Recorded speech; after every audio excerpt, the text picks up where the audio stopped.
A disciple of Buddha said, "O Master, I have a request to make." Buddha replied, "What is it? Tell me." The disciple said, "My robe is worn out. It is no longer decent enough to wear. Please, may I have a new one?" Buddha looked at the disciple's attire and found that the garment was absolutely in tatters and really needed replacement. So he asked the storekeeper to give a new robe to this disciple. The disciple offered obeisance to the great master and left the room. Buddha kept thinking about the incident and felt that he had perhaps missed an opportunity to teach a valuable lesson to the disciple. So he went to the disciple's quarters to talk to him. Buddha asked, "Are you comfortable in your new robe? Do you need anything else?" The disciple replied, "Thank you, Master. I am very comfortable and do not need anything else."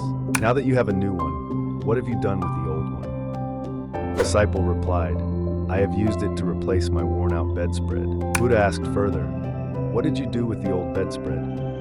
"Master, I am using it as a curtain on my window." Buddha then asked, "Did you discard your old window curtain?" The disciple politely replied, "Master, I tore it into 4 pieces and am using them as napkins to handle the hot pots and pans in the kitchen."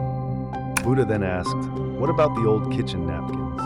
The disciple said, "We are using them as mops to wash and wipe the floor." Buddha went ahead with another question, "Where is the old mop?" The disciple, nodding his head, said, "O Lord, the old mop was so tattered that the best we could do was to take all the threads apart and make wicks for your oil lamp. One of them is presently lit in your room." Buddha was content.